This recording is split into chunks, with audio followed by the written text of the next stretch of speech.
Good evening. Welcome to the Downers Grove Village Council meeting. This is November 12th. We're glad you've joined us here in council chambers. If you're watching at home, we're glad you've joined us there too. As is our custom, we'll begin this meeting with the Pledge of Allegiance. We have a special group here to help us tonight, the Daisies from Whittier Elementary School. Girls want to come on up front and help us? Come right up in here.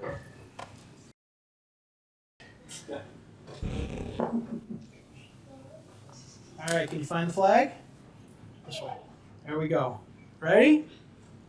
I pledge allegiance to the flag of the United States of America and to the republic for which it stands, one nation, under indivisible, with liberty and justice for all. Thank you. Excellent job. Thank you, ladies. That was the best we've had. That was Terrific. That was vibrant, wasn't it? Yes. Can they come back next week? Yeah, I know. keep us on our toes. Thank you, girls. We appreciate the help with that. Rosa, would you please call the roll? Mayor Barnett, Here. Commissioner Jose, Commissioner Sadowski-Fugit, Here. Commissioner Gilmartin, Here. Commissioner Glover, Commissioner Tully, Here. Commissioner Davenport. Here. Welcome, everybody. Item 3 on our agenda is minutes of previous council meetings. Is there a motion? Mayor, I move to adopt the Village Council meeting minutes from October 22nd, 2024. Any council comments or questions? All in favor say aye. Aye. Opposed? Passes unanimously. Just like that, we're on to item 4. This is the public comment portion of our meeting. This is the portion of the meeting where we take public comments on items not on tonight's agenda. There will be opportunities as we proceed through the agenda at either first reading or active agenda items for additional comments. So if you have comments not on tonight's agenda, please know what's on your mind.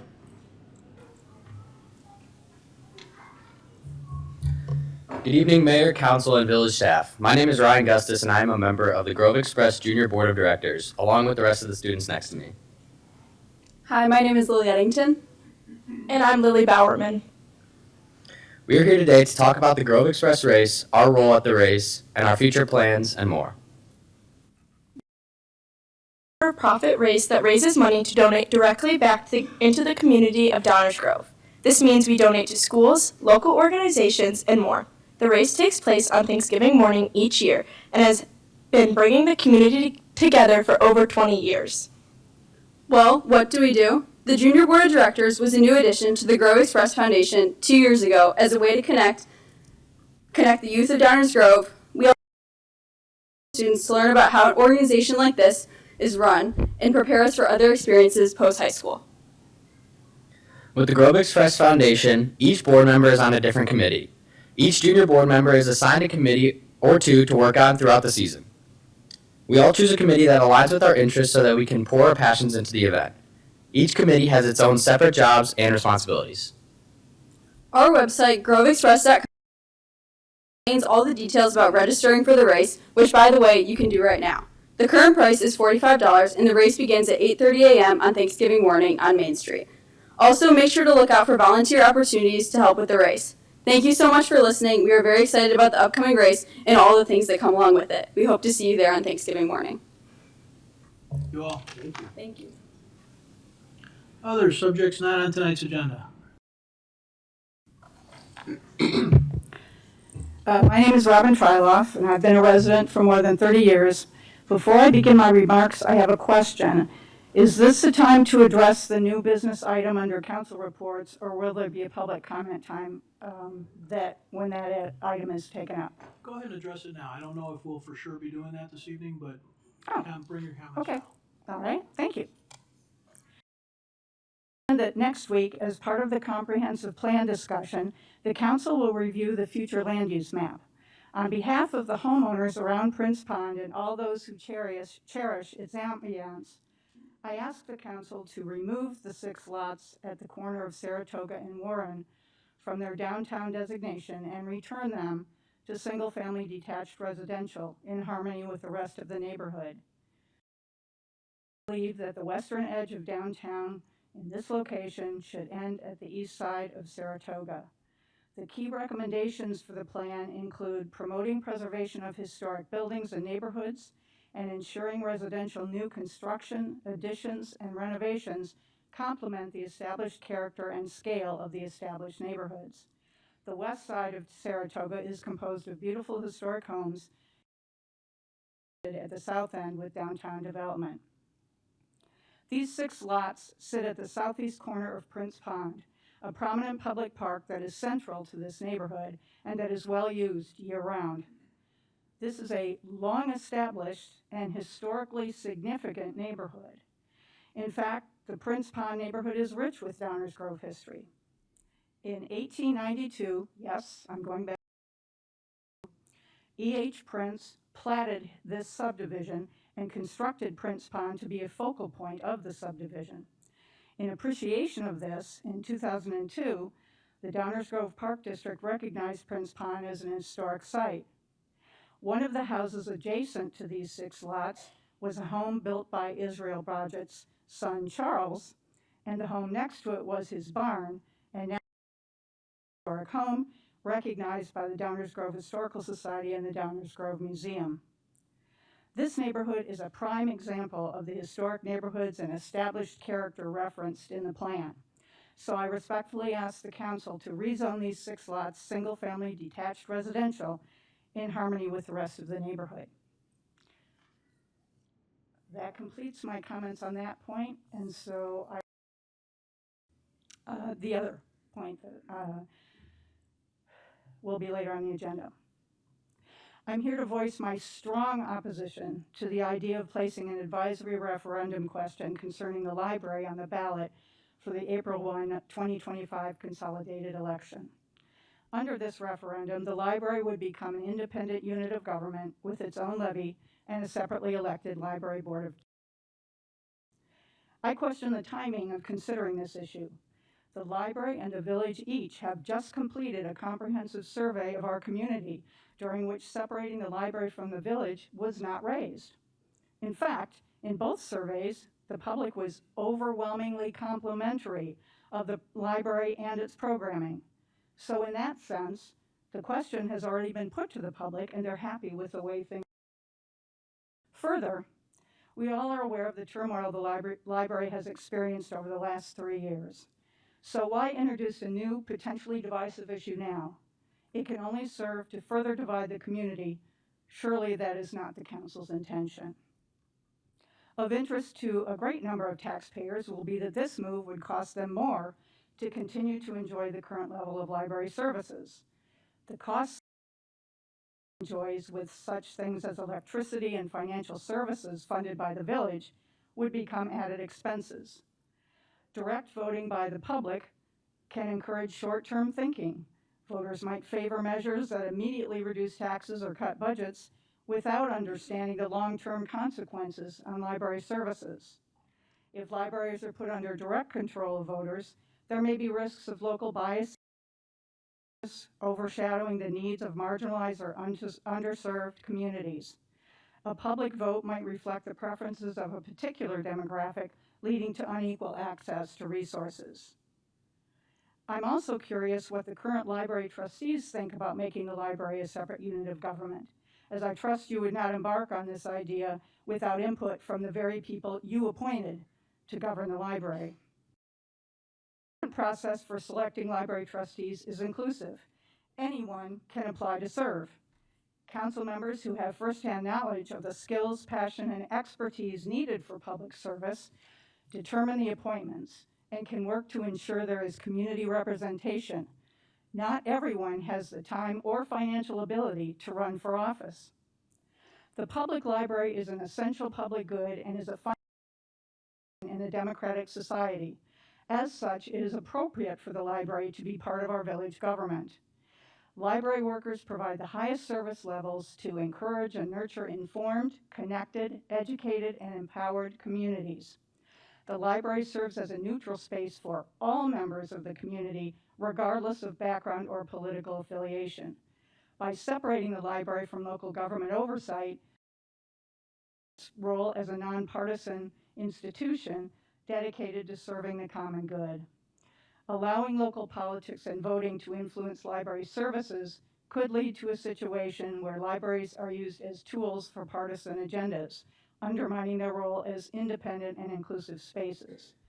In short, libraries are public institutions that benefit from the stability, professionalism, and long-term governments provide.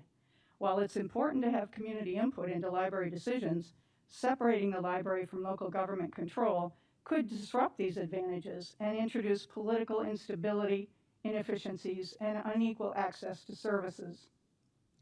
A balance of local government oversight and community engagement through strategic planning, the Board of Trustees, and public input is a better way to meet the needs of all community members. Thank you for considering my perspective on this issue. Thank you.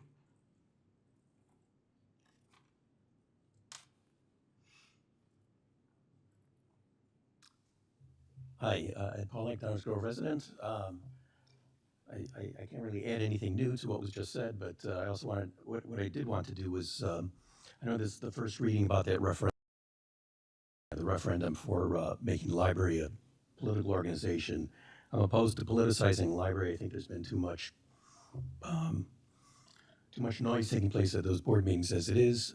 But the other thing, the point I think is more significant is that point about raising the costs of running the library. And I'm hoping that during your discussion session that somebody will be able to present the financial aspects of increasing. List those costs out so that it's transparent and people actually know what they're really in for if they vote for it. Thanks.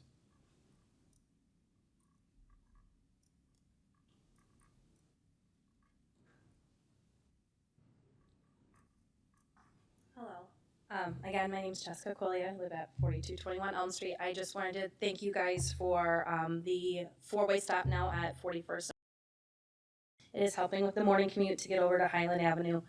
I would honestly like to see maybe you guys think about the intersection of 41st and Main, as well as Highland Avenue. We've seen a lot of wrecks recently there during the after-school commute and morning commute. Just to look into it, maybe monitor it going forward in those areas, which is a little bit more of a concern of ours at this point in time. But thank you very much. Appreciate it.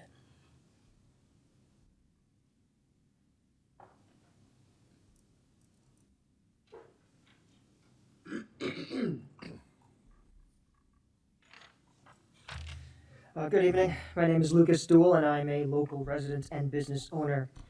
Today we're here to consider a proposal to transform the Downers Grove Library into an independent unit of government, complete with its own tax levy and separate fees. While proponents claim that this independence would benefit both the library and our community, a closer examination reveals this proposal introduces far more risks and costs than benefits.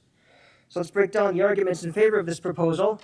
Number one, the hidden cost of taxes. Supporters argue that the new tax levy would be minimal to allow the library autonomy. A separate tax levy paves the way for future increases, and what starts as a minimal increase today, significant cost tomorrow. Asking residents to shoulder this unnecessary expense for a service that they already receive is both unfair and financially reckless. Number two, an inefficient duplication of services. Proponents may claim that a separate library board will streamline operations by focusing exclusively on the library's needs.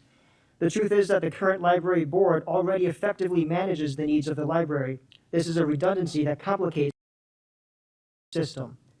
Number three, the illusion of focused accountability. Some people argue that a dedicated board would better address the library's unique needs. However, a single issue board risks becoming myopic, lacking the broader perspective that is essential for balanced decision making. The Village Council is elected to oversee the interests of all community services, ensuring fair prioritization. An independent board would be isolated, promoting a narrow focus that would lead to the need of Downers Grove. The loss of shared resources. The library benefits from shared resources such as utilities, which free up funds for programs and services. Independence would sever these ties, forcing the library to duplicate services at higher costs, which could mean cuts to programs that serve our residents. Number five, an increased election complexity. Some suggest that an independent board would allow voters to choose library-specific representatives. Elections for the library introduces unnecessary complexity and often leads to low turnout. This means that small unrepresentative fractions of voters could end up controlling the library board, allowing governance by a vocal minority instead of the community as a whole. Number 6, reduced financial flexibility. It's argued that the independent budget would allow the library to better manage its finances, but in reality, a separate tax levy limits flexibility. Under the village budget, the library has access to a stable, adaptable funding source that can be adjusted based on needs, helping services remain resilient even in tough times. Independence would introduce rigidity, isolating the library's finances from the rest of the village and creating a vulnerability that doesn't exist in the current structure. Number 7, increased risk of politicization. Proponents might argue that an independent library would shield it from political influence, but the board would be more susceptible to single-issue agendas and pressure from special interest groups. Without oversight from the village council, the library could become a battleground for narrow political views affecting everything from book selections to programming, something we've already seen during Pride. The current system provides protection against such agendas, ensuring that the library serves the diverse needs of our entire community without bias or interference. In summary, this proposal would bring significant downers, including higher taxes on residents without added value, wasteful duplication of administrative functions, narrow accountability that ignores the broader community perspective, loss of cost-effective shared resources that currently benefit the library, unnecessary election complexity dominated by a vocal minority, reduced financial flexibility in times of need, and finally, an increased risk of politicization jeopardizing our library's neutrality. The current efficient, accountable governance while preserving valuable resource sharing with village services. Our community benefits from a library that is integral to our village and protected from unnecessary financial and political risks. This proposal for independence may sound appealing on the surface, but in reality, it would lead to higher costs, reduced efficiency, and greater risks. For these reasons, I urge you to recognize the effectiveness of our current structure and reject this proposal for unnecessary disruption and expense that it would. Thank you.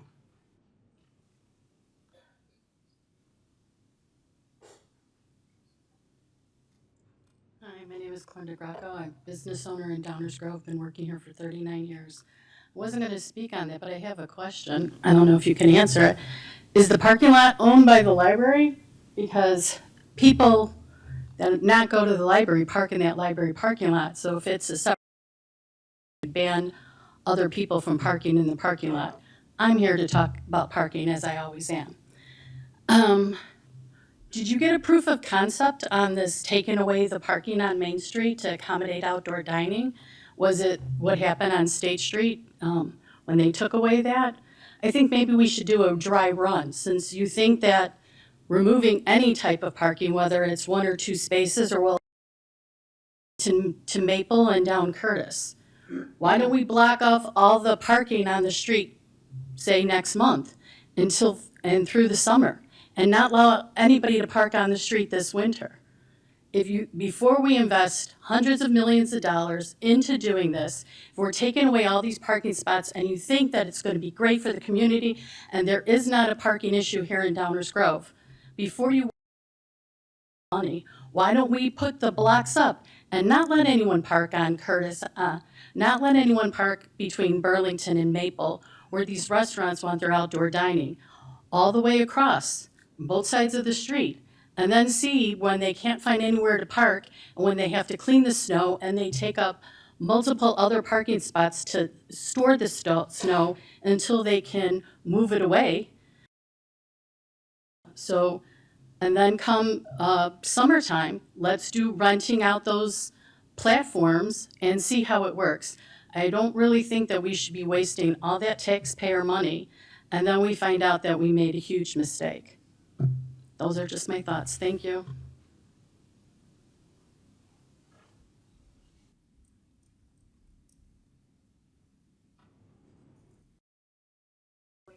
Village resident, and I just here to echo what Ms. Greco said. And Saturday, when I was coming downtown to the library, there were absolutely no spaces in the parking lot. 2 o'clock Saturday afternoon, when people want to come to the library, there were no spaces, none in the north lot. And I only slipped in to the by luck with several other cars circling around defining. So there is a parking issue at the library, and taking out parking spaces anywhere in the downtown area is gonna squeeze parking into the library lot, and, it's not sufficient now. So, that's anecdotal, but it's real, and I'm not the only one who thinks that. So, thank you.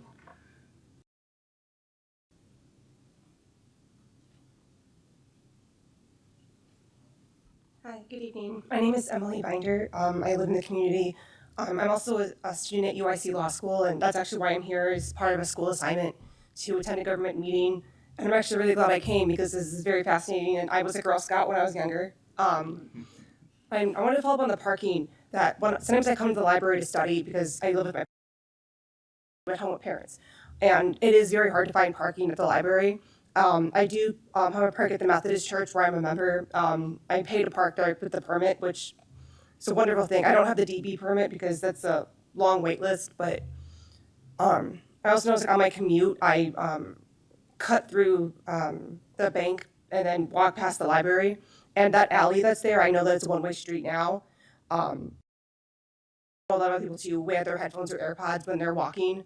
And I've been noticing a few times that I'll turn my music down when I'm walking through there because I know the cars like to rush past there, and there are a lot of times where I find myself jumping out of the way or looking over my shoulder to make sure there aren't cars coming through. And then where that Dooley Health is, where they're next to Anderson's Bank, it's a one-way by the dumpster, but sometimes cars like to go, they think it's a two. There's something we can do about that there. I just noticed that sometimes when I'm like commuting, and there are certain things that seem unsafe for other people, and luckily I notice it, but other people aren't necessarily don't pay attention or aren't aware of their surroundings. So I just wanted to bring that up. So thank you.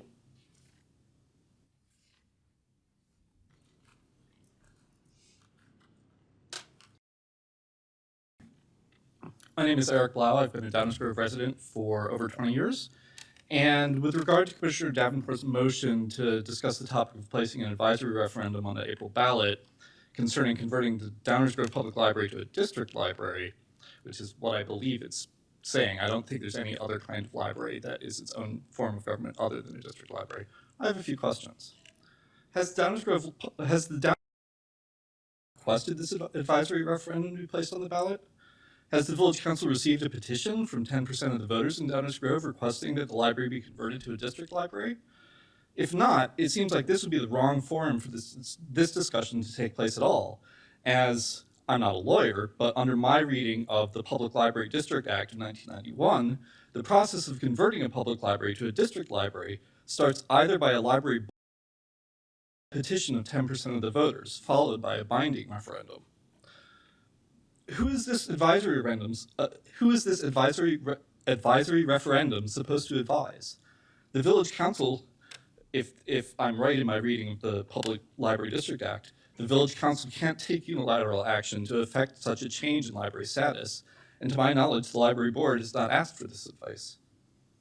If there's a downside to converting the library to a district library, then the Library Board and the Village Council are empowered together to make it happen. Without anything else, no referendum. If there are trade-offs and or significant disadvantages, then it seems like the place to start is with a discussion of the full effects of switching, not by putting a referendum in front of voters without the full picture. Thank you.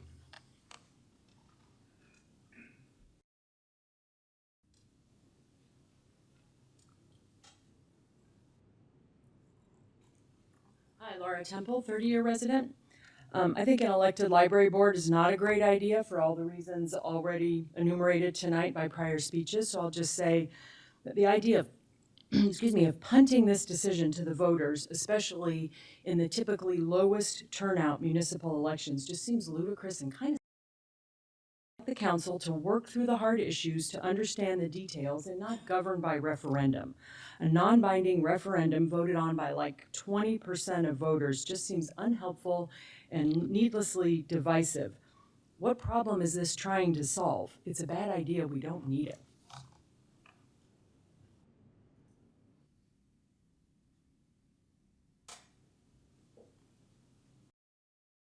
Jessica O'Malley. I appreciate everyone's very thoughtful and researched responses regarding the library referendum. Mine is much simpler. We have an amazing award-winning library that provides essential services and inclusive programming for every single member of our community. As the expression goes, if it ain't broke, don't fix it. Thank you.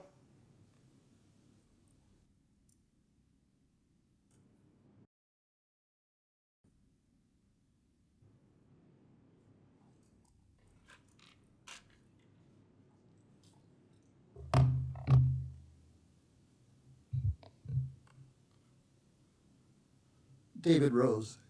At Council's October 22nd special meeting, because of a change in format, I was prevented from making both a comment about Council's discussion of its comp plan and a separate comment about a topic not on the agenda. So I submitted that latter comment as an e-remark to anyone interested. However, I want to cite part of that remark for its pertinence here. Quote, "At root, these conflicts, global ones I highlighted, are a deadly combination of two elements. One, the more powerful disrespecting, if not hating, the less powerful as lesser beings needing to be dominated for one's own use, so long as they remain. And two, the ecologically unsustainable way of living in rich nations, which necessitates never-ending search for resources to maintain that way of living, which necessarily entails tapping the resources of lands occupied by lesser beings who have no or a less valuable use for those resources so far as the more powerful are concerned. Our species' technological cleverness does not preclude our need to live ecologically sustainably. Our species has come to dominate the material life of the planet. Indeed, we've reached the historic moment when elites' desire to remain rich and grow even richer risks ending life as we know it, either quickly by fomenting exchange of the world's stockpile of megaweapons, or more slowly by continuing to disrupt the planet's rates, rhythms, relationships until they exceed their tipping points. Either one yields ecological chaos. As we know, we also live in politically volatile times. The results of last week's election do nothing to change that reality. Indeed, many believe Trump's victory amplifies the volatility in no small part because of his personality, a bull in a china shop, pun intended. The first time around, Trump observed he could shoot anyone and his supporters would still vote for him. We can see now he's right. He can say or do anything, silly, absurd, violent, sexual, whatever, including about politics, vote for him. Which is to say, Trump won thanks to a resounding lack of support for Democratic Party policy, both foreign and domestic, because many of Trump's supporters are low information and or low participation voters who are willing to roll the dice. At least when it came to choosing the next president, concerns about the economy and integration, apparently Trump concerns about access to abortion and health care. Do Dems secretly take solace now in the hope Republicans when the sugar high of the past 2+ decades of loose financial conditions comes to an end? Should we be surprised some people living in countries hurt by the exploitation of their labor and expropriation of their resources might decide to migrate to the U.S. or another rich country and join the exploiters' team? The climate chaos effects of global economic activity only intensify that motivation. Trump's railing against immigrants in his pursuit of working class votes is simply the effort by the more powerful to prevent the less powerful from seeing class unity overriding race, ethnic, gender, and other such differences.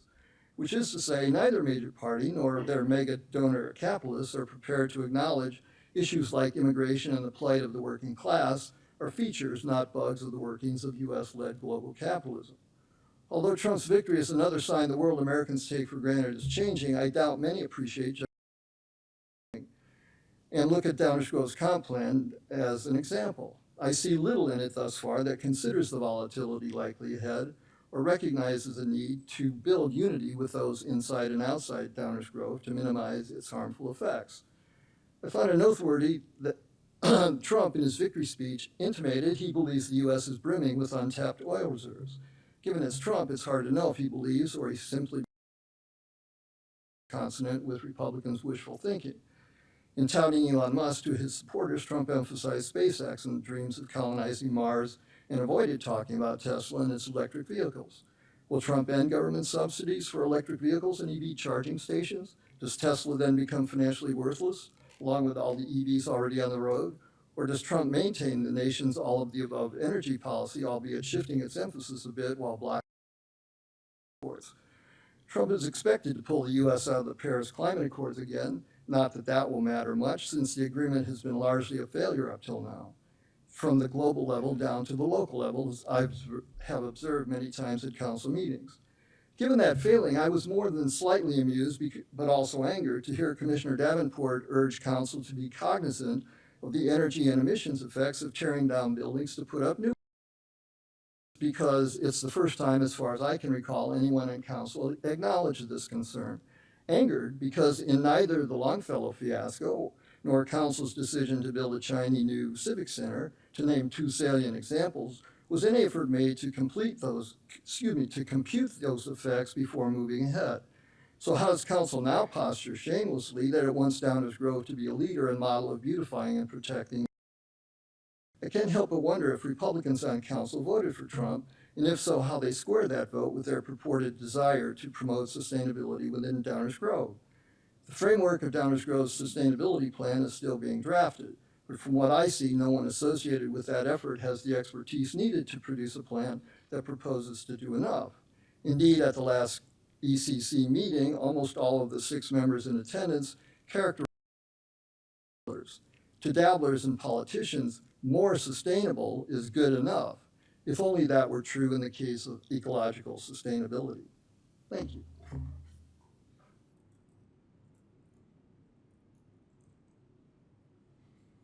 Others, subjects not on tonight's agenda.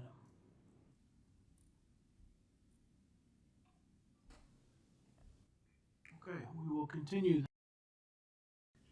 Next up on the agenda tonight, we have a public hearing. So we'll start that now. This is a little bit of a formality. Those who are familiar with these meetings over the years and our budget process over the years, some of our budget process is determined internally, some of it is determined by statute. So in this case, we're conducting one of the required public hearings as it relates to the village budget. This public hearing has been called by the village council to consider the proposed village budget. Notice of this hearing was published in the Daily Herald on October 31st, 2024. A certificate of publication is made part of these proceedings. I'd like to summarize the procedures which we will follow for tonight's public hearing. First, Dave Fieldman, village manager, will provide an overview of the proposed budget. Second, there will be an opportunity for members of the village council to ask questions or be an opportunity for members of the public to make statements or comments or to submit written statements or comments for the record. Fourth, we'll ask once again if any member of the council wishes to make a statement or ask a question. And then we will downtown management, who will also present their budgets and funding requests. If a lot of this stuff sounds familiar to the council and the public who've been following us, that's because we talk a lot about these things during our long-range planning processes, and you'll see the implementation of a lot of those strategies that were identified over the summer coming through in this proposed budget. As always, it is a multiple public meeting process that runs from starting today through the middle of December. You can see on the schedule several opportunities for public input, not only in the budget, but the proposed property tax levy. In fact, we did publish the proposed budget on the village website at the end of October, and we plan on wrapping up the process on December 10th. So there's a lot of information in the council materials that was published on the website, but at the end of this process, the council really approves 2 things. First is a budget ordinance. That ordinance establishes a maximum spend in each of the village's 22 funds. So it just establishes a maximum expenditure. And then related, there are a series of ordinances which establish the property tax levies that affect the village. So a lot of information to help the community understand where the public money is being used and what objectives it achieves, and to help the council make their decisions on these 2 sets of ordinances. So not only will we present the FY25 budget, but we'll talk about how we're closing out the FY24 budget, which is, of course, the current year. So we have strong performance again in our budget. In fact, staff is estimating that we will end the year $3.3 million better than the FY24 budget. This is driven a little bit by revenue performance, where income tax are outperforming the budget, but mainly on the expense side, where we're coming in about $3 million under our budgeted expense. driven primarily by personnel expenses, where we've experienced some vacancies, and we had one fewer pay period in FY24 than we did in 23, which is driving a lot of that savings as well. So this strong budget performance allows us to transfer funds to areas that have been identified needs as part of our long-range planning. We are proposing to transfer $1 million to the Major Buildings Fund. What will we do with that? That is money that we could use to pay off the bonds for this Civic Center that we're sitting in right now. This is consistent with our financial plan of trying to reduce the likelihood that we'll need to levy an additional tax for that purpose. Right now, it looks like we will not have to levy an additional property tax to make those bond payments. $1 million transferred to the health fund. We're self-insured for health expenses, and we've been seeing some increases in that area, so bolstering that fund. And $1.2 million transfer to the capital projects fund, which would allow us to continue to invest in streetscape projects, which we are currently talking about as part of our guiding DG process. That could be used in the downtown, or it could also be used on the Fairview projects.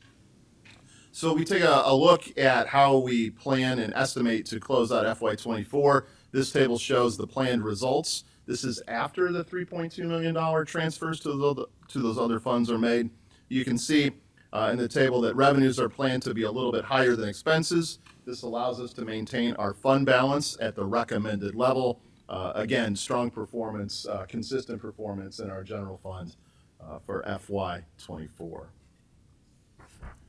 So with that as a quick background, we'll move to the FY25 proposed budget. Every year we put about 10 to 12 key points in the budget that you can follow along in the manager's budget message. They are listed here on the screen.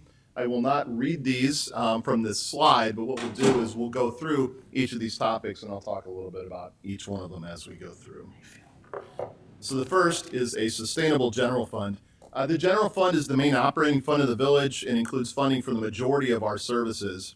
The general fund is budgeted to be sustainable with revenues of $64.9 million and expenses of $64.5 million. The ending fund balance is budgeted to be over $25.5 million. That's approximately 40% of annual expenses, and that is the amount recommended by our financial rating agencies, and it also is consistent with our reserve policies. So as shown on this graph, you can look back a couple of years. The general fund has been sustainable for many years. In fact, the last time those lines were touching or close to crossing was back in the Great Recession in 2009. This is a chart showing the same basic information that was shown on the previous slide in the graph. Again, revenues greater than expenses with a fund balance at the recommended level, which has been our pattern over multiple years. Now let's take a closer look at our budgeted revenues. The general fund derives its revenue from several sources, as shown here. These are our top 10 in the general fund. Total general fund revenue for next year is budgeted to be $64.86 million. That's approximately $1.1 million more than the FY24 estimated revenue. That's a 1.7% increase. When we take a closer look at the highlighted items, there are three revenue sources that account for the majority of this increase. The revenue from property tax that we levy that's used to make required contributions to the public safety pension funds will be up just over $600,000. Ambulance fee revenues and utility tax revenues are each budgeted to be about $200,000 more than the current year estimate. All the other key revenue sources are budgeted to be flat or very consistent with FY24. Here's a closer look at the general fund expenses. Total general fund expenses are budgeted to be $64.52 million. This is an increase of just under $1 million compared to the FY24 estimate. General fund expenses fall into two major categories, personnel and non-personnel. The personnel expenses account for about 72% of our total expenses in this fund. The FY25 personnel expenses are budgeted to increase by about 5%. This is reflecting typical increases in salary and benefit expenses, also an increase in public safety pension expenses, which we'll talk a little bit more about in the upcoming section. Non-personnel expenses are budgeted to be approximately $18.1 million. That's about 6.5% lower than the FY '24 non-personnel expenses. But it is important to note that it's comparing it to the after transfer numbers. So after we transferred 3.2 million, that's why it's coming in lower. Key drivers on the non-personnel expenses, $375,000 for computer network maintenance and $300,000 expense for salt purchases that were previously paid for out of a different fund. Next key point is that this budget continues to provide funding for our guiding DG planning process. In fact, it's a $280,000 budgeted amount. The guiding DG planning initiative includes an update to our comprehensive plan, a creation of an enhanced bicycle and pedestrian plan, the streetscapes plan for both downtown and Fairview, and a sustainability plan, and other elements of the Fairview focus area implementation. So these were contracts that were approved for this year, most of the expenses in this year, but there's $280,000 budgeted for next year to complete those projects. The proposed budget also includes over $1 million of funding for our partner organization, $625,000 in funding for the Downers Grove Economic Development Corporation, and $425,000 for Downtown Management Corporation. These amounts are consistent with the budgets that were prepared by these organizations, and both of these partner organizations will be requesting funding from the village to support their operations. So we'll hear from Brian and Aaron later tonight, and they'll walk us through their budget requests. Next key point is the addition of 2 full-time positions. The FY25 proposed budget reflects 2 additional staffing positions to support long-range plan strategic goals. The 2 positions include an additional maintenance technician. This is the position that will assist with increased maintenance efforts at our 7 village buildings or facilities, and a shop assistant in our fleet services division to enhance the fleet department's ability to service and maintain village vehicles more efficiently. With these additions, the total village proposed staffing for FY25 will be above 311 FTE, and this slide shows the increase in staffing that we've experienced over the last several years after many years of staff reductions prior to that. The next key point has to do with the total property tax levy. Total property tax levy is budgeted to increase by 3.6%. Property taxes account for about 25% of our general fund revenue budget. The village levies a particular amount, not establishing a rate, so particular amount. As you can see on this slide, the total proposed levy is $17.5 million. That is up $605,000 from the current year, FY24. As you can see in this chart, the increase is due entirely to the levy for required contributions to public safety pensions. That's a $605,000 increase. That translates to about a 3.6% increase in the total levy over the current year. And this chart shows the components of the village levy and the total amounts since 2021. And you can see that between 2022 and 2024, we were levying the same amount. And you can also see in that last bar chart the increase of about $600,000 in the total levy. So here's how that tax levy is expected to affect a typical residential properties in our village. In 2024, a typical residential property with a market value of about $430,000 paid just over $790 to the village. That same property is expected to have a taxable, an increase in their taxable amounts, or EAV, by about 4%. And if you take a look at the bottom line in this chart, you can see that with our proposed levy increase, the increase for a typical property is about $28 for the year. So this is the point where people say, wait, I'm paying a heck of a lot more than $800 or $790. That is correct, because the village is just a small portion of your overall tax bill. We've updated this graphic if you've been following along. Thanks for the input from council members on that. This graphic shows that the village portion of the total property tax bill is less than 10%. Other taxing bodies such as schools, the park district, counties account for the remaining 90% of the bill. And this year in the graphic we've shown by category. So most of that money goes to public education in our community. The next key point is that this budget shows the continued use of what we call the public safety pension stabilization. Now, you may recall that the long-range plan calls for the stabilization to be used over the next 5 years to lessen the total amount levied in each year and to smooth increases over that same time frame. The village will continue to make the required contributions to the police and fire pension funds in 2025. We always have, and we plan to continue to do so. The police fund required contribution is just over $5.4 million, and the fire fund required contribution will be just over $5.2 million. You see that total amount of just over $10.6 million. The village will use a combination of the pension levy, we just saw on the previous slide, and a portion of the balance in this assignment to make those required contributions. In fact, we plan to use about $150,000 from that assignment to make that payment. Traditionally, the village levied an amount for public safety pensions exactly equal to the required contribution. But in 2023, the village assigned funds specifically for future pension contributions and created a public safety stabilization assignment. In 2024, the current year, the village used the stabilization assignment to actually maintain a total flat property tax levy. And as I said earlier, the FY25 budget includes the concept of using $150,000 from the stabilization fund, which leaves a balance of about $472,000 that we plan to use in the years 2026 through 2029. We talked extensively about this in long-range planning. So, the next key point is that we will be reflecting the private sector development phase of the Civic Center project.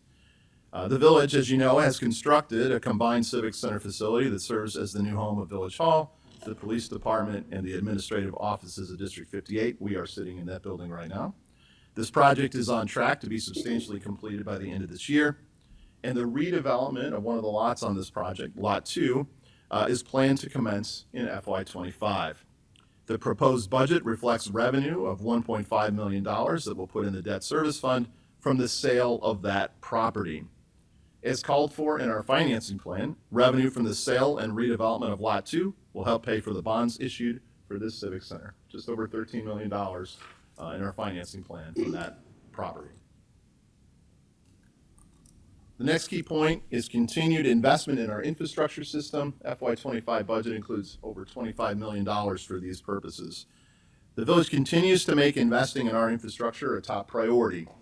The proposed budget includes $25.1 million for continued substantial improvements in our infrastructure systems, $7.2 million in streets, $6.1 million in water, $5.8 million in stormwater, and you can see the other categories shown here on the slide.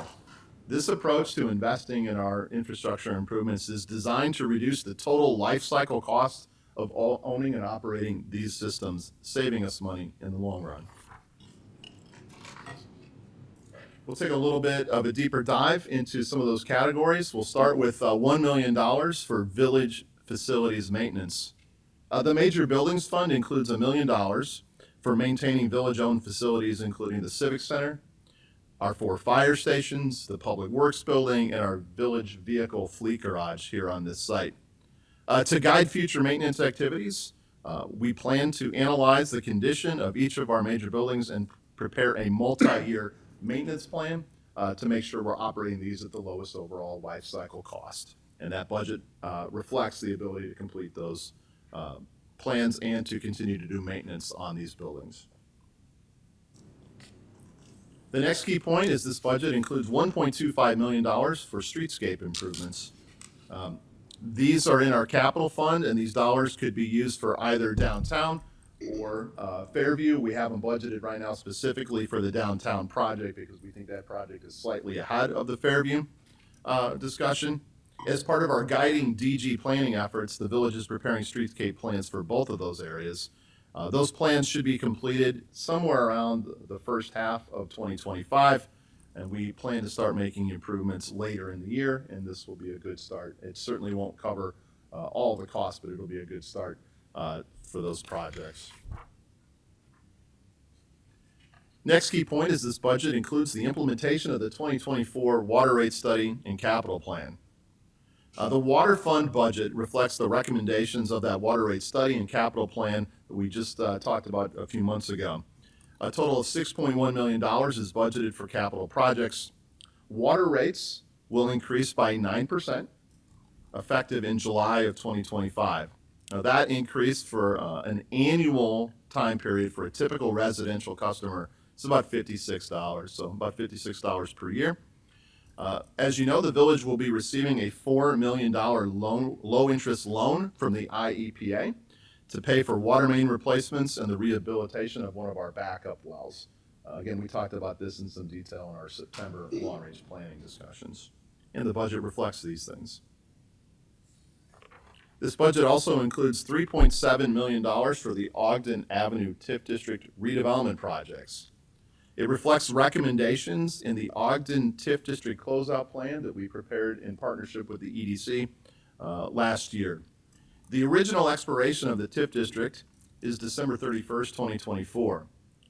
But the TIF District was recently extended by up to 12 years to allow the village to spend down the ending fund balance in this fund, estimated to be somewhere around $6 to $7 million. And we're going to spend that down over the next few years and distribute any tax increment received after the original expiration date. We will provide those all to the other taxing bodies. So from their perspective, it will feel like the TIF district has expired, but from our perspective, it will give us time to continue to invest in redevelopment projects up to that $6 or $7 million ending fund balance. This budget particularly shows $3.7 million for reimbursement payments for the already approved Perillo Rolls-Royce redevelopment agreement, $2.5 million for that.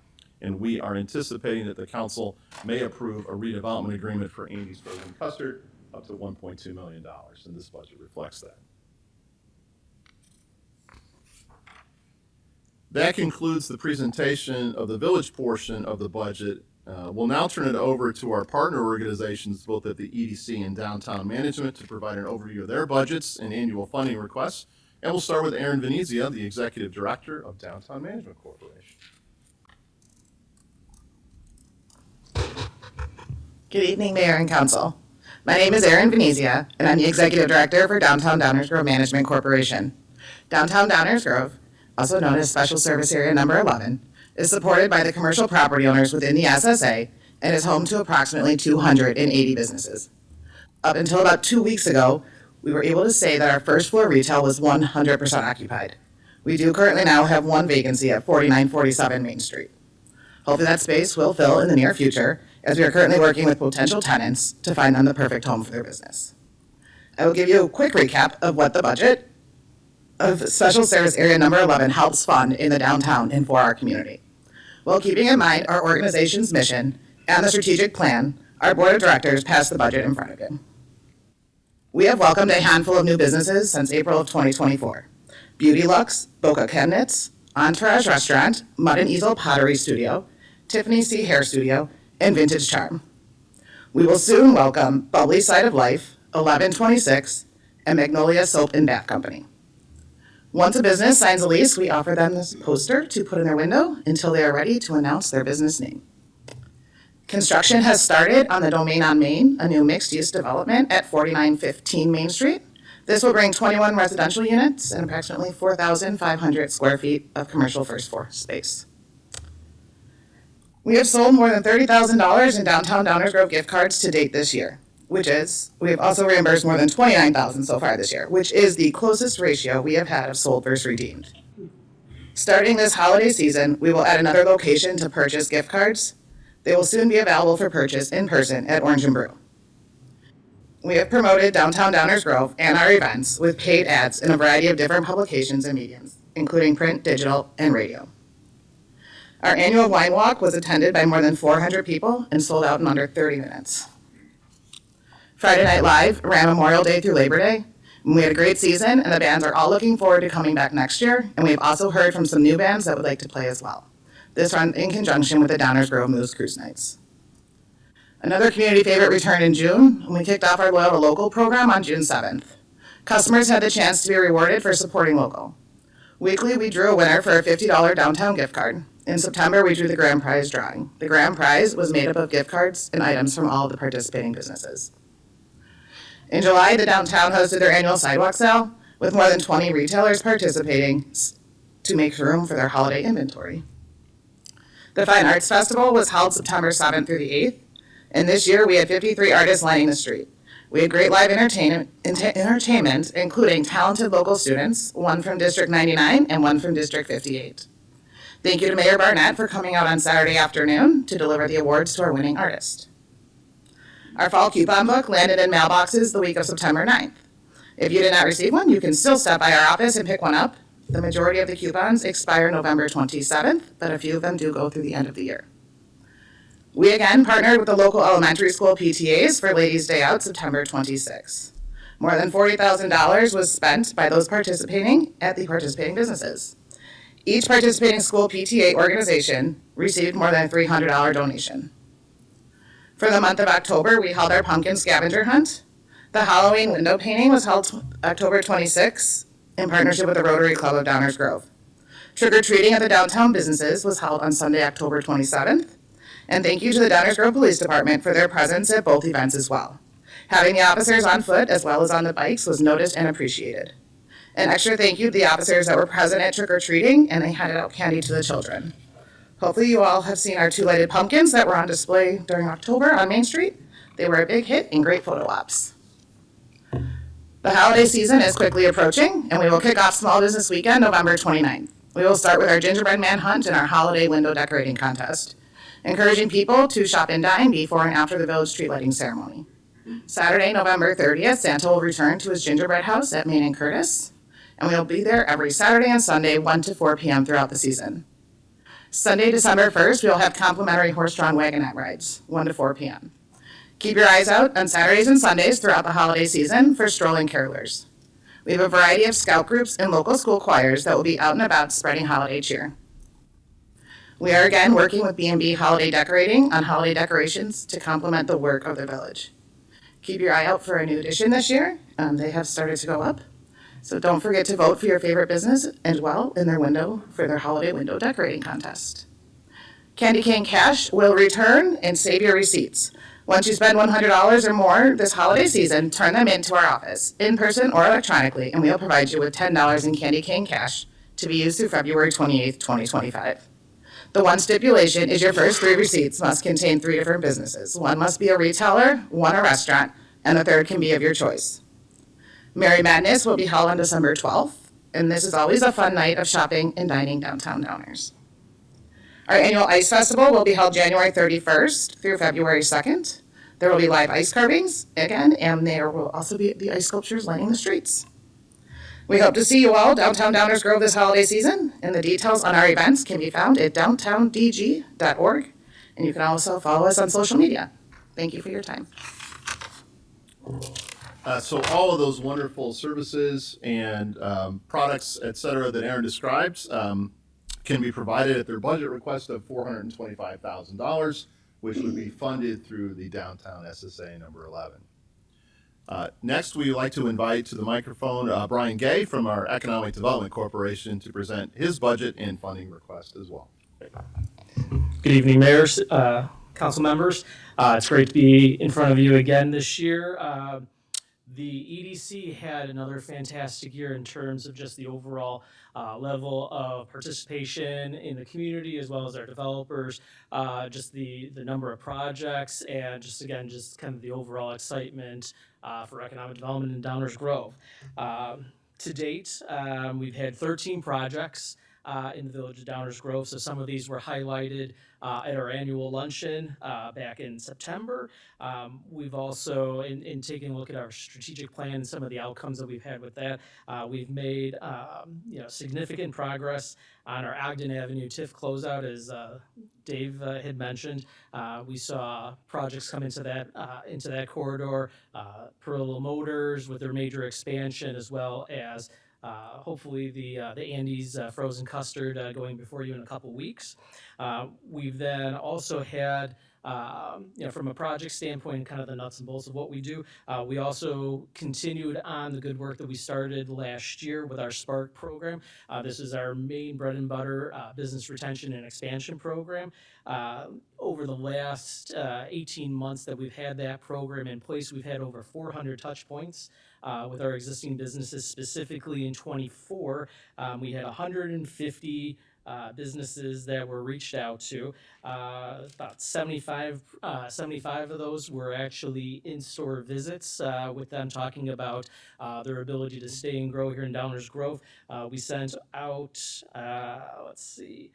it was over 450 emails in that part, in that time there, and then about 150 phone calls to those businesses as well. So again, 400 touch points across numerous pieces there. Again, welcoming the conversation to stay and grow here in Downers Grove.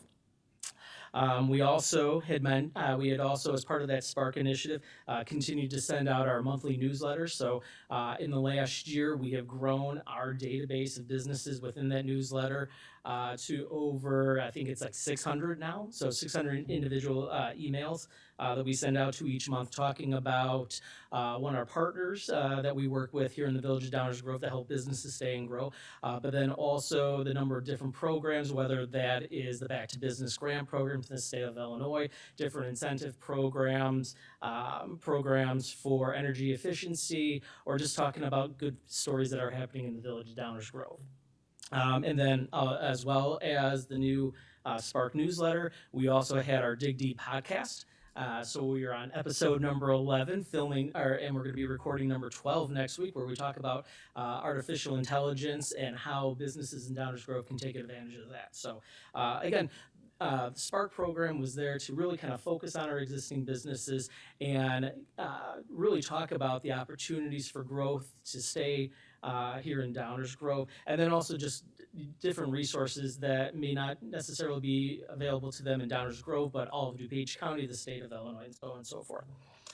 As I had mentioned, we did host our annual luncheon back in September, where we hosted about 190 different attendees. We had 5 Cornerstone Award winners. Some of those were the projects that we had mentioned last year and the years before that. We've also been really gearing up as part of Spark, as well as just kind of our overall marketing opportunities. Our social media game has greatly increased over the past year. To date, we're about 215% increase year over year on our engagement with that. That's through our social media accounts on Facebook, Instagram, and LinkedIn. And yeah, so in total, for the next year, as David mentioned, our FY25 request is $625,000. It's an approximate 5% increase.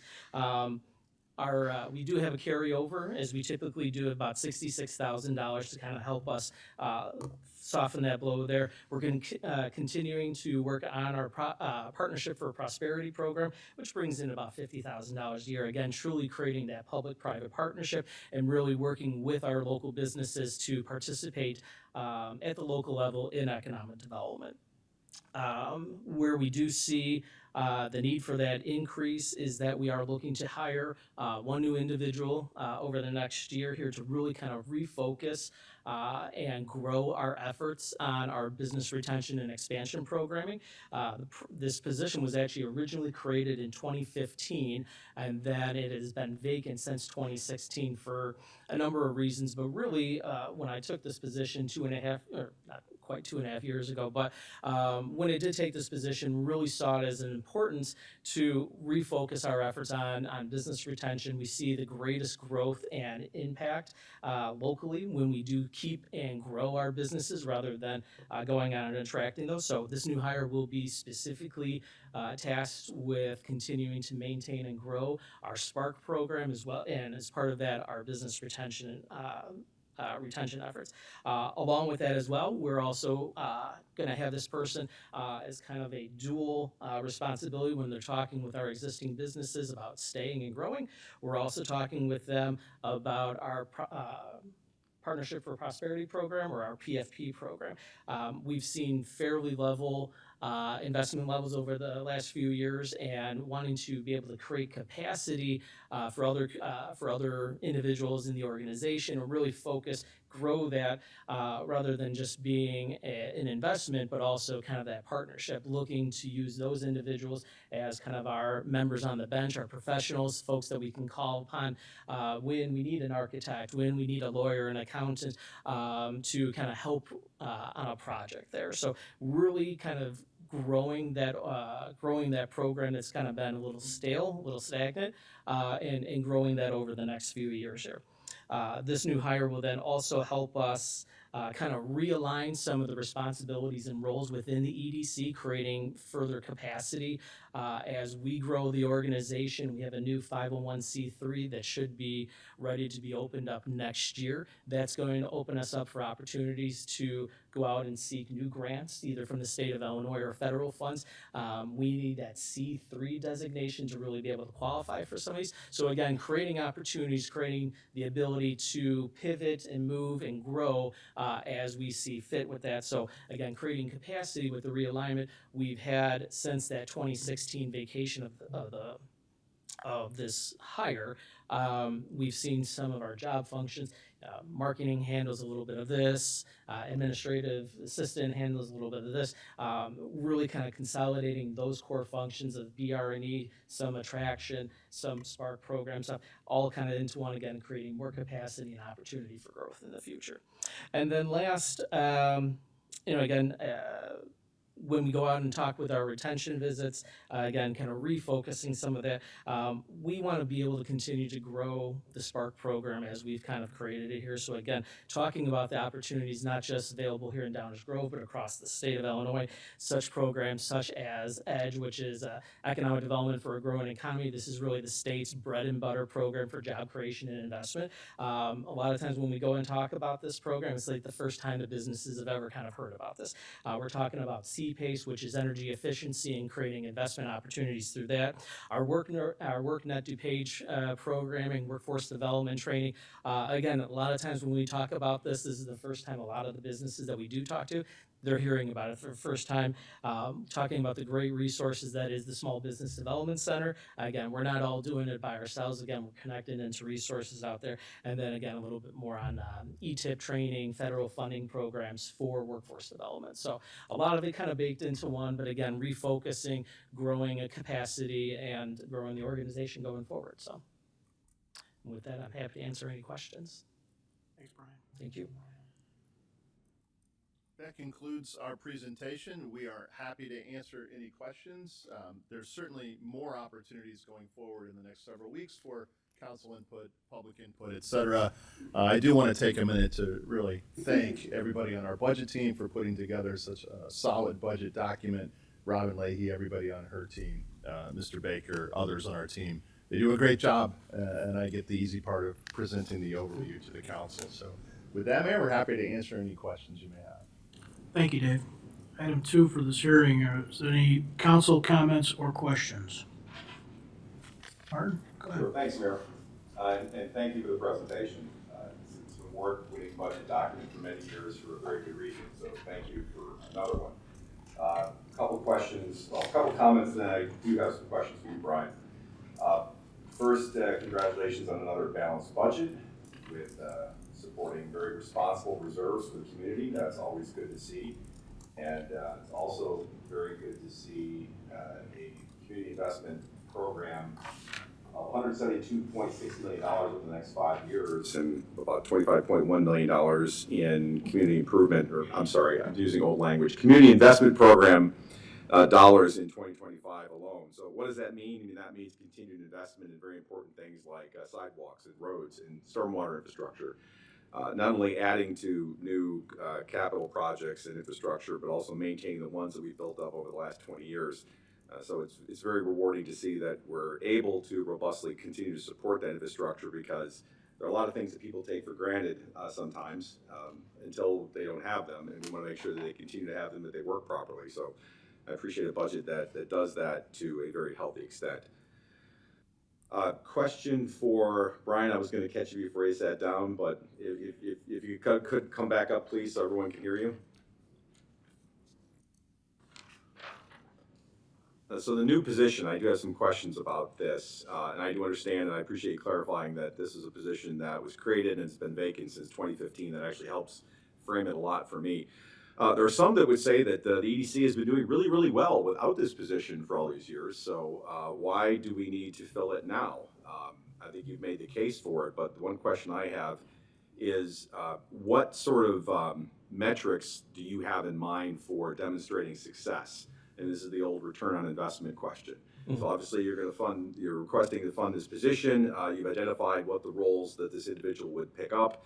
I think you're properly focusing on business retention because while attraction is very important, first order of business is to keep what you have before going out for more. So I agree that that is an appropriate objective of the position as well as the other things you mentioned. But maybe you can speak a little bit to the council about what does success for that position look like? So for example, if you have a retention rate of X today, are you looking for a retention rate of Y in 2025, 2026? And I realize things don't happen overnight, but I mean, what would be something that if we were to ask you 2 years from now, hey, how did this position work out? Did it achieve the objectives that you had in mind? What would that look like? So I've given this a bit of thought because as anything we do at the EDC, we have a KPI to kind of track that, right? And so we look at, across the board, we look at industrial vacancy, commercial, office, retail. We can very easily say, X business went into a space, and now, instead of 18% vacancy rate, we now have a 16%. We don't really have that with, there's really not a retention, or I should say an easy retention KPI, other than saying that we are going out and doing the work. So as I had mentioned, over the last 18 months of the Spark program, we've gone out and had 400 touch points within the organization. And again, through phone calls, door-to-door stops, emails, again, kind of going out there and doing that. We also had throughout that program, we had a back to business grant program where we measured, we brought in, over the 2.5 cycles of back to business, we brought in close to $1 million of grant funding back to Downers Grove local businesses. So how do we measure this going forward? Again, economic development, and especially in business retention, it is a marathon and not a sprint, right? You don't have a conversation with somebody today, next week. Well, I should say it's not the case usually, but you typically don't have a conversation today and expect them to up and decide to either move or stay in Downers Grove the following week, right? You're having conversations, you're having multiple bites at the apple and providing resources so that over the long run, if they do have an opportunity to move somewhere else or stay in Downers Grove, they're like, hey, I talked with Brian, hey, I talked with Lisa or Millie at the EDC. They provide resources, they provide the support I need to grow in Illinois or in Downers Grove. I'm going to stay here, right? I'm going to reach out to them and see what programs they have available to us. So creating that KPI is a bit difficult, but where we're planning on doing this is, again, maintaining and growing with a focus the types of businesses that we're going to go out and reach to, whether we go out to Ellsworth and perform 40 different stops, touch points within the business park there, whether we go out and focus on our retail section and we want to go out and do that, but we will have a number based on the industry to go out and have those things. We're also going to be setting up a number of specific events. We started this at the beginning of the Spark program, but having a set number of events specific to an industry, to a particular need or industry that we want to identify as growth potential in the community, and have set number of events that we have each year for that as well. So we're still developing it, and I think as we have someone in the position, we want to work with them to kind of develop what those numbers are. It's very easy for me to say, it's like, well, if we've been doing on average 150 visits, for the last year, we should maintain that at 200%, or, we should maybe maintain that at 150 or grow to 200. Again, it's, we want to make sure that we're just not throwing things kind of at the wall for that. I really want to have a focus as to who we're going out to talk to, why we're going out to talk with them, and then be able to build a KPI on that. Does that make sense? Yeah, it does make sense. I appreciate that, and I realize that sometimes it's hard to prove the negative of what didn't happen because of your efforts. But that being said, and it may not be a key performance indicator, but I would appreciate and have in the past, and I'm sure my colleagues would as well, is those instances that because you had somebody out in the field making those touches early on and having those conversations, that you got to somebody before they started thinking about moving. Right. So oftentimes, if you don't catch them until they've already made the investment in looking to relocate, it's too late. Right. So having that ability, even anecdotally, to give examples like that, I think that would be helpful. Yeah, I think if I could just give an anecdote, two anecdotal pieces here. So one from my experience, so I've been doing economic development for 19 years now. A great success story that I had, it was in a previous position where there was just, hey, we met a guy at in an event, in a Chamber of Commerce luncheon, introduced themselves as a foreign-owned hearing aid company, and it was like, oh, okay, that was interesting. They invited us out to their site, and it wasn't until that point that they hadn't had a conversation with the municipality in question for their previous 19 years of being in that community. They had had some issues, and code enforcement came out, regarding striping of parking spaces, but again, no true meaningful conversation. Well, we got out there, and what started with just a conversation started to a conversation about creating a more walkable environment for their employees. Well, then all of a sudden it turned into from painting stripes on the street for a safe walking area. It then grew into, well, hey, we might have an opportunity to move our Naperville offices to this new community here. Oh, well, why don't we have a conversation? Before you know it, it was a business, a manufacturer in town of 500 employees. We then turned them into the third largest manufacturer in that community. And so again, it just starts with one conversation, and it kind of goes from there. But specifically here in Downers Grove, just in the last 3 weeks, we had a conversation with a business that's actually going to be moving out of Downers Grove, just because, again, their location is, they're growing out of their space and just don't have the opportunity anymore. But then they are also selling off different pieces, specifically a crane, which now we're kind of helping broker a deal for that smaller business to move into their new site in the Ellsworth Business Park. So through those, again, it's just it's a matter of just kind of starting to connect the dots and resources. And then we'll also be talking with them here in the next few weeks about actually applying for a State of Illinois EDGE grant to kind of help boost their growth in terms of employment growth in the Ellsworth Park. So they'll be going from hopefully about 20 employees, what they're currently at right now, to close to 75 when all is said and done, or at least that's their plan. So. Thank you. I appreciate that. And others may have questions for you. So before you leave, I do have one last question, Mayor, for staff. I know that just for example, there's at least one area where we budgeted money for downtown streetscape improvements, and we have some money here in the budget. We haven't quite decided as a council what we're going to do there. So if some of those funds don't end up being as much as perhaps what is budgeted for, those dollars could be redirected to other capital projects. They can be redirected to other capital projects. If we know what the decision is on downtown and Fairview and have future expenses, they could be rolled over or rebudgeted next year. There's a lot of flexibility there. So we wanted to create that flexibility in this year's budget. All right, thank you. That's all I have for now, Mayor. Thank you. Lots more meetings. A lot more coming. Anything else? That was actually my only question for the EDC, so you're safe for now.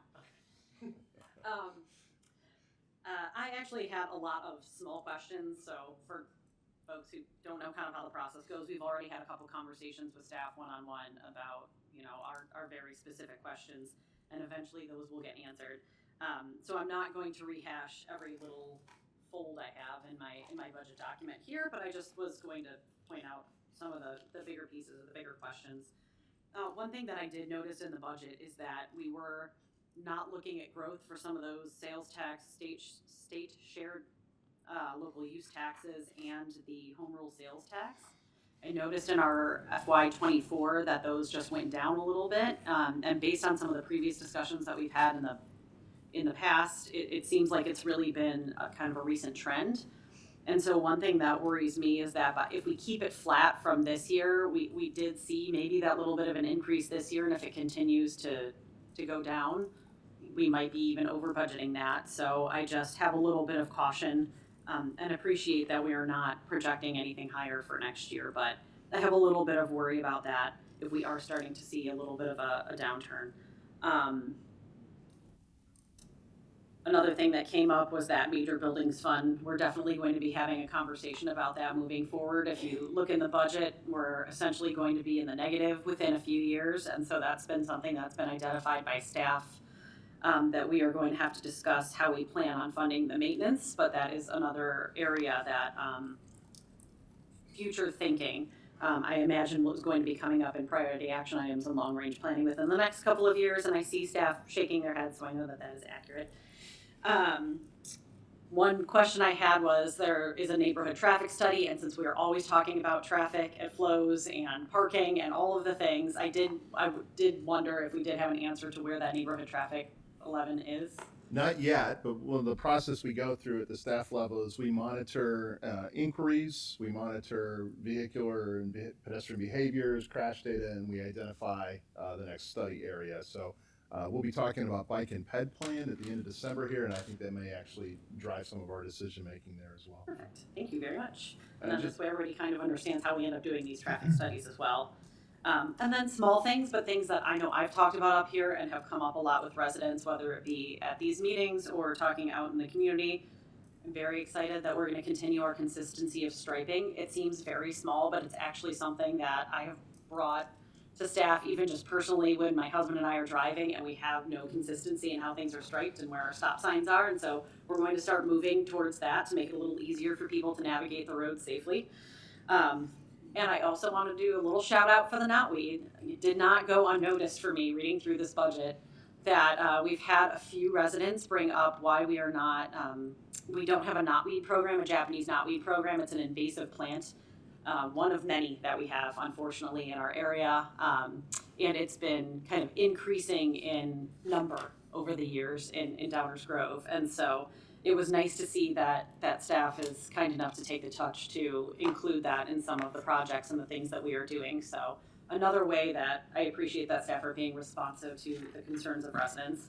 And the final thing, which is going to be related to the conversation later, is knowing that the library board did vote to add a social worker to staff. It was nice to see that despite a little bit of that increase in budget, they are still trending lower than inflation and CPI numbers, so we are still being very fiscally responsible in every aspect of our village,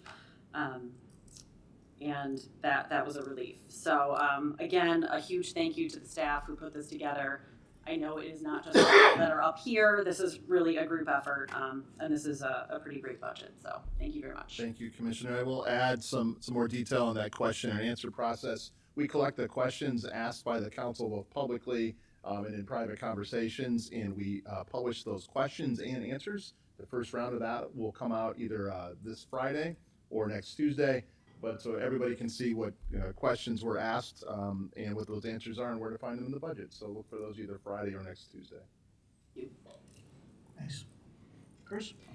Yeah, sorry, Ryan, you're back up if you don't mind. Just in terms of the additional staff member, can you talk at all, you kind of mentioned, I think you mentioned that sort of there are others in your office that are kind of taking on different responsibilities. Can you talk at all about how this new hire might alleviate some work on your time? Yeah, so as I had mentioned specifically, the Partnership for Prosperity program. So as I mentioned, it stayed fairly flat in terms of kind of our projected income through that program, and just kind of continue to reach out to that. So I will say that, you know, in the previous few years, we've had a contract employee, commission-based employee, kind of working on that, and as they've kind of progressed into retirement. They've really kind of taken a step back, right? And so it really did force me to kind of go out and really kind of focus a good deal of my time throughout the year, which was a good thing in that, we started to grow and expand that program, but also taking me away from some of my core functions with that. As part of that, there's there's PFP, as well as then just creating more capacity to answer RFPs quickly. As I had mentioned, there are a few different core functions between gathering of data, creating content for different marketing pieces. A lot of this has a economic development twist to it. So, I mean, this truly will be someone that's hired for economic development, be able to, again, kind of assist me with a lot of that stuff. No, I think that's great. I appreciate Commissioner Tully's attention to KPIs and metrics. I think the same way in a lot of ways. I'm also conscious that sometimes the time that you would have, and I've seen it kind of firsthand, the things that you brought in the 2 years that you've been here. We look at the Placer AI stuff, which is a technology that allows us to see people coming to various parts of town. Really interesting stuff, and the KPI work that is already in place. I see this additional person as alleviating you to have more opportunity to bring some of that innovation as well, which isn't always easy to measure.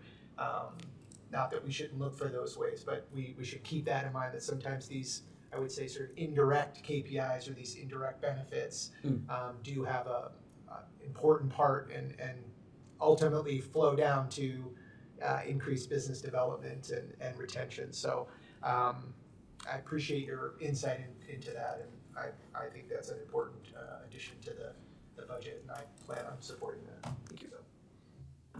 Thanks. Mike? Yeah, I have to say, it's really refreshing to be serving with you all here and hear so many of the questions and thoughts that I have. You're saying the same thing, so it really speaks to how well we all do our homework, and so appreciate that. Appreciate the staff and all the work here. Right, it's a solid budget, balanced budget, and a lot of hard work goes into that. So most of my questions have been asked and answered thus far. Would like to give a shout out to to my El Sierra Bobcats for winning that downtown participation award.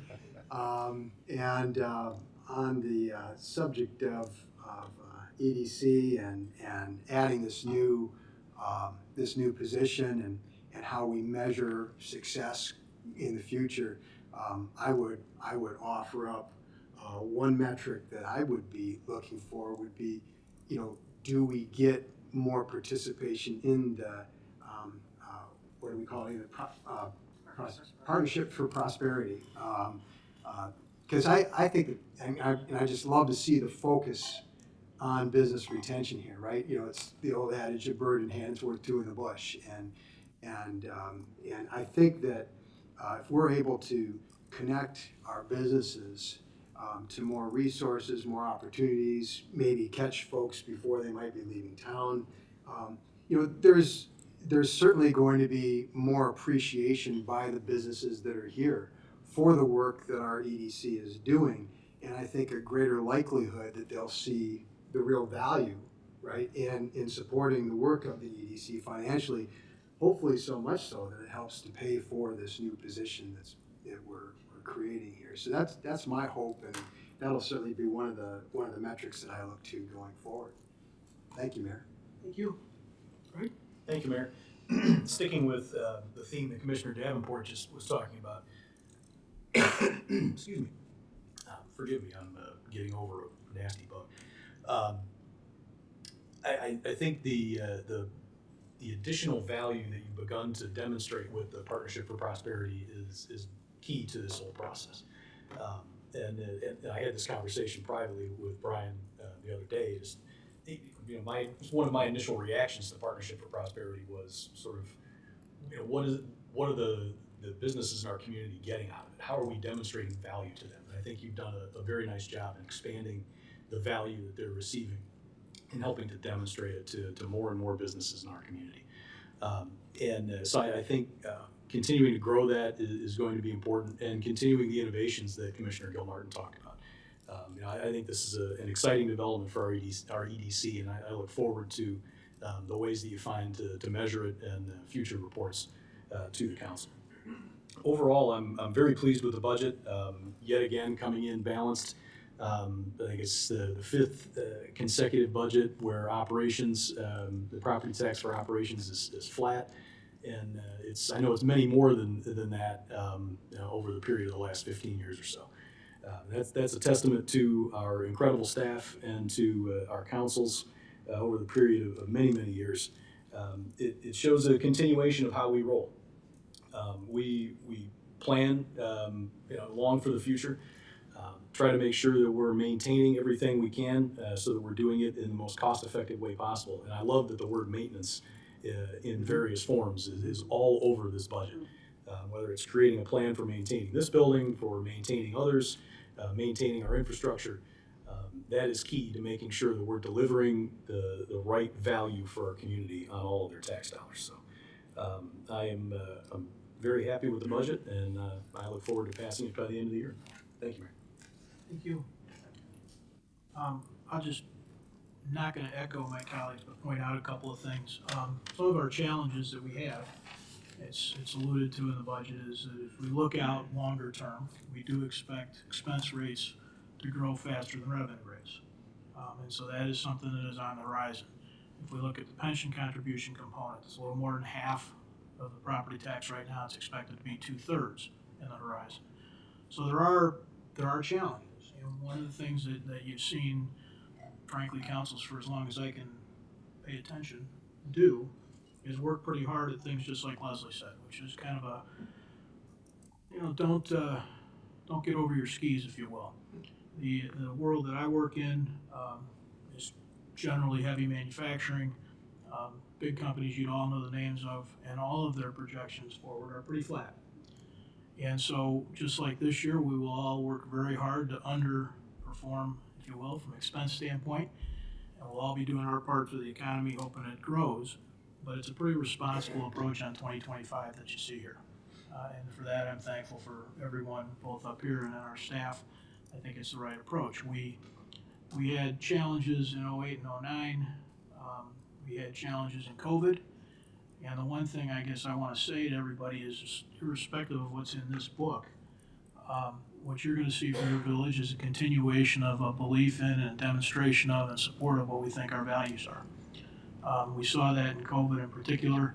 Should there be some particular challenges economically, we will still keep our priorities straight. We build reserve funds to help manage that and soften that, but then we adjust our priorities as necessary too. And so the people of our community are a priority, and we'll continue to keep that forefront. And I'm looking forward to 2025. Members of the audience, we are still in the hearing portion. So item 3 on the agenda for this hearing is an opportunity for members of the public to make statements or comments, or submit written statements or comments for the record. Is there anyone from the public who'd like to talk about the budget?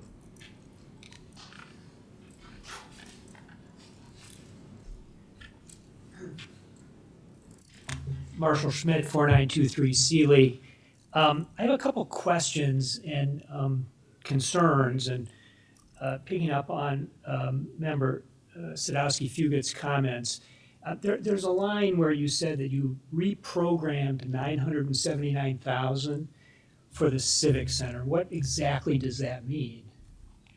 That you've moved money from elsewhere in the budget to pay for the... And I guess my concern about that is, in building this beautiful facility, by the way, I want to congratulate you, it's a beautiful facility, but in building it, it was touted as you wouldn't have to raise any tax rates. But it seems to me now that what you're doing is, well, maybe it was a little more expensive than you thought, and you're moving money to cover that. And that's my question with that. And my other question is with the $1 million transfer to the capital fund. Is the capital fund, is this Civic Center paid for from the capital fund, or is that the major building fund? those are my two questions, which I assume you can answer at some point. Don't have to do it now, but those are my questions. With regard to the budget for the EDC, I think the ROI question is critical, and I guess what I did not hear tonight, which concerns me, is I did not hear any quantitative metric about the return on investment of the EDC. Now, there's a history. The EDC has been here for several years now and is engaged in a lot of activity over that time. And it seems to me that there are some very simple metrics that they should be capturing. And the one that comes to mind would be the turnover rate of businesses weighted by the amount of business that they bring to the village. Again, remember, Sadowski-Fugit pointed out that the sales tax and other tax rates are either flat or slightly declining. And that could be a sign that, you know, the EDC is not generating economic activity. It's obviously got to be charted over a period of time. But it seems to me that they should be tracking, if a business leaves, how much business did they take with them, and how much business came in with whatever businesses were brought in. Those are numbers that I didn't hear mentioned, or I didn't see analyzed over the course of time. And when you're investing $600 and some thousand in business, if you had a $600,000 budget item, over the course of years, you would be asked, how much money did that bring in to the business? And I don't see that. Now, it may exist. There may be a KPI out there like that. I've seen other presentations where the EDC's presentations have been more substantive. But it seems to me that that's something that when you're approving a $600,000 budget item, that's something I think should be on the table and be very, very, very clear. The other question I'd have for the EDC is they cited 13 projects, which I assume are the capital projects, the building that's brought to the village. And my question on that regard is how many of those projects are south of 55th Street? If you look at economic activity in the village, it really is concentrated, as I understand it, very heavily north of 55th Street. And I'd be very curious, of those 13 projects, how many of those are on the south side of the village? And my last comment relates to parking and more the Downtown Management Agency. There was a lot of discussion, a lot of controversy over 4915 Maple. And today, a lot of community members got up and talked about the parking congestion. Well, if you add 4,000 square feet of retail space plus 20-some apartments north of the tracks, where are those people going to park? And that was a concern that was raised early on. Now you're seeing, without that, you're seeing massive congestion in the library parking lot. When I drove here tonight, the streets were all lined with people parking. Parking is really a premium in this village, and you're about to introduce a facility that is going to add to that dramatically. It's not even considering the new development that was also controversial on Maple, which is going to go from being having less of a parking need to having a much higher parking need. So it's not really a budget item per se, but in terms of allocating money for accounting for parking and finding parking and building parking and doing whatever you need to do, it seems to me that that need is very, very acute. So thank you very much. Thank you. Others on the budget? Okay, there will, of course, be several more opportunities to discuss this budget as we go on. So we'll come back to the village council. Any council comments or questions? Dave, would you be sure and add some of the questions you've heard here? Marshall. Yeah, I'll come back. I'll come back. I get questions too, Mark. Would you be sure and add the questions you've heard here tonight from the public to some of the questions that you're gonna. Oh, we'll do. So those questions that were asked just now will be asked and answered in writing and published on Friday. I'm sure there'll be others, just like our questions, Will do. that have that as well, and want to read the answers. Martin? On the page 6 budget document. That's your answer. Your first question, reprogramming, page 6, bottom, just let you know. Anytime we get questions, it's a 2-inch thick book, and of course, there's lingo embedded in that as well. And so it's a good idea if you got questions, either bring them to these meetings or submit them to us, and we will. What'll happen is by the time this process is over, there'll be sort of a packet, if you will, that anybody has access to that has these same questions answered. And hopefully, what'll happen is there'll be sort of a conversion of, I don't know, government speak to lay speak maybe, and some of that, as well as pointing to places specifically in the document where answers can be found. Any other council questions? Okay, we will ask for a motion to adjourn this hearing on the budget. Mayor, I move to adjourn the public hearing. Second. All those in favor say aye. Aye. Opposed? The budget hearing is adjourned. As mentioned before, we will have quite a few more of these. All right, moving on. Item 6 is our consent agenda. Is there a motion concerning the consent agenda?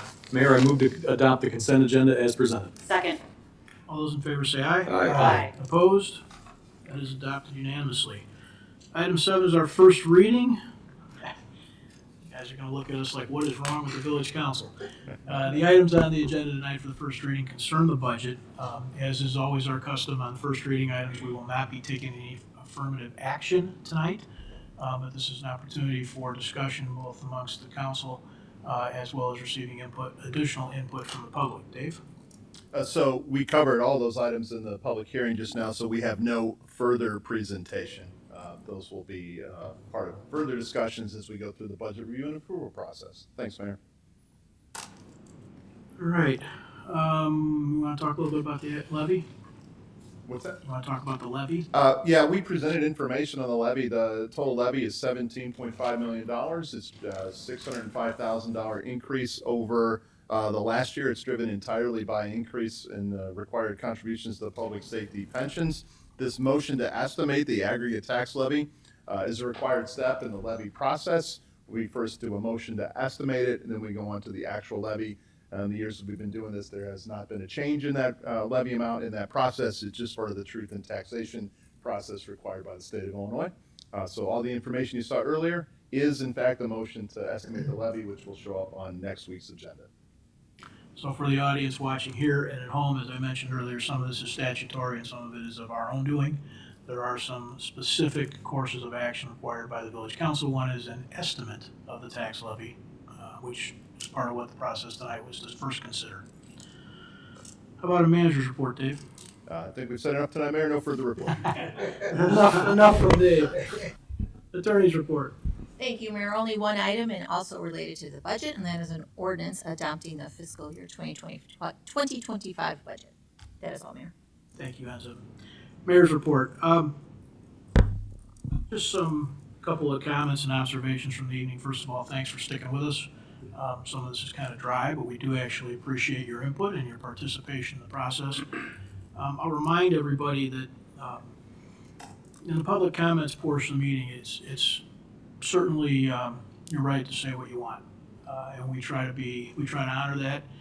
And but I'll also just remind people that commenting in ways that this body can act on is far more helpful to the community, useful, than sort of just meandering on thoughts on any particular subject worldwide.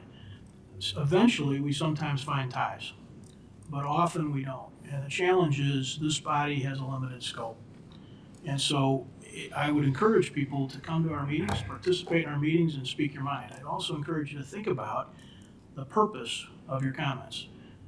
Trying to get us to act in a certain way or consider something specific to the work we do is useful and helpful. But it is not particularly helpful to come here, for instance, and decide to argue the subject of whether PE ought to be a state curriculum requirement. Not useful. It's a platform. I guess you can use it however you want, but it would be most helpful if you talked about things that we could actually act on. Well, Mike might feel like he could act on that. And then the other thing is, please try and avoid hyperbole, because there are people watching who don't have necessarily context, who maybe aren't reading all the documents, who are watching maybe as they make dinner or they deal with their kids or even perhaps at lunchtime. So context is important, and the hyperbole that sometimes come out is not helpful. There's been no consideration by this village council that has any merit with talking about things like, for instance, reducing all the parking. If you just listened tonight for the first night briefly, you might think, why is the council considering removing all the parking from downtown? Those lunatics? Yeah, right, exactly.